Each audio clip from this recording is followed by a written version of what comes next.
Assalamualaikum warahmatullahi wabarakatuh. Halo sahabat semua.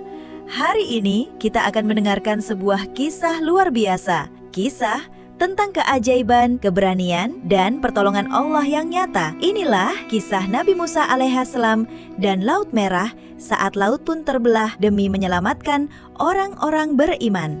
Yuk kita mulai ceritanya. Di zaman dulu, Mesir dipimpin oleh seorang raja yang sangat kejam dan sombong. Namanya Fir'aun. Ia bukan hanya memaksa rakyat bekerja sebagai budak, tapi juga mengaku sebagai Tuhan.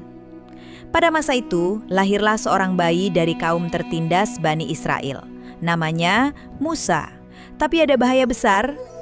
Fir'aun memerintahkan agar semua bayi laki-laki Bani Israel dibunuh. Tapi Allah punya rencana. Ia mengilhamkan kepada ibu Musa, "Letakkanlah anakmu dalam keranjang dan hanyutkanlah ke sungai." Dan sungguh ajaib, keranjang itu ditemukan oleh istri Fir'aun sendiri. Ia jatuh hati pada Musa kecil dan membesarkannya di istana. Tempat paling berbahaya, tapi juga paling aman. Musa tumbuh dewasa dan melihat sendiri penderitaan kaumnya. Suatu hari, ia secara tidak sengaja membunuh seorang Mesir yang sedang memukul orang Bani Israel. Karena itu, ia harus melarikan diri jauh dari Mesir.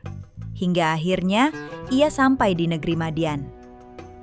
Di sana, ia hidup sederhana, menikah, dan bekerja. Tapi, kisah Musa belum selesai. Dalam perjalanan pulang, ia melihat nyala api di Bukit Tur. Saat mendekat, terdengarlah suara dari arah pohon. "Wahai Musa, sesungguhnya aku adalah Tuhanmu." Disitulah Musa diangkat menjadi nabi. Allah memerintahkannya, "Kembalilah ke Mesir, bebaskanlah Bani Israel dari penindasan Fir'aun." Bersama saudaranya Harun, Musa kembali ke Mesir. Ia menghadap Fir'aun, menyampaikan perintah Allah, "Bebaskanlah Bani Israel." Tapi Fir'aun menolak mentah-mentah. Ia bahkan menantang Musa dengan sihir. Para penyihir Fir'aun datang dan menunjukkan trik-trik hebat mereka. Tapi ketika Musa melemparkan tongkatnya, tongkat itu berubah menjadi ular besar. Dan ular itu menelan semua tipu daya mereka. Para penyihir pun terkejut dan sujud. Mereka tahu ini bukan sihir. Ini adalah kebenaran dari Tuhan. Namun Fir'aun semakin murka. Ia menyiksa para penyihir dan tetap menolak seruan Musa. Akhirnya Allah memerintahkan Musa membawa kaumnya pergi diam-diam pada malam hari. Tapi Fir'aun dan pasukannya mengejar. Bani Israel terjebak. Di depan ada laut luas. Di belakang, pasukan yang siap membunuh. Mereka panik dan berkata, "Wahai Musa, kita akan tertangkap."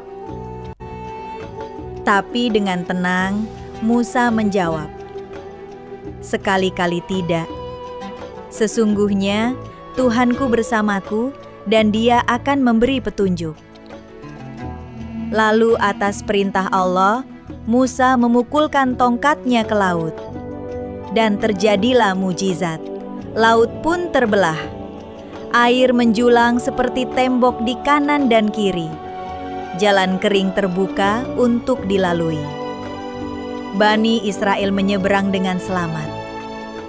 Tapi saat Fir'aun dan pasukannya ikut masuk, Allah menutup kembali laut itu.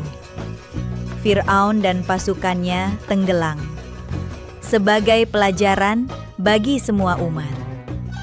Setelah selamat dari Fir'aun, Musa dan kaumnya memulai perjalanan panjang di padang pasir. Tapi ujian belum selesai. Di tengah teriknya padang tandus, mereka mulai mengeluh tentang lapar, tentang haus. Bahkan sebagian dari mereka mulai meragukan Nabi Musa. Namun Allah tetap menunjukkan kasih-Nya.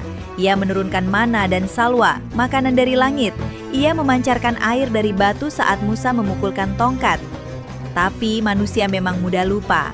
Saat Musa pergi ke Bukit Tur selama 40 hari untuk menerima wahyu, sebagian dari mereka membuat patung anak sapi dari emas dan menyembahnya. Musa sangat marah saat kembali. Ia berkata, "Sembahlah hanya Allah, Dialah yang menyelamatkan kalian dari Fir'aun." Mereka pun bertaubat, dan Allah Maha Pengampun menerima taubat mereka.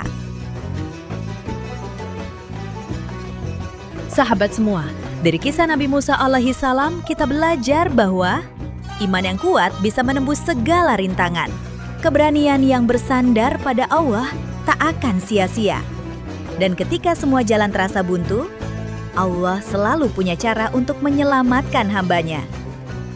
Ingatlah kisah ini ketika kamu merasa takut, lelah, atau putus asa.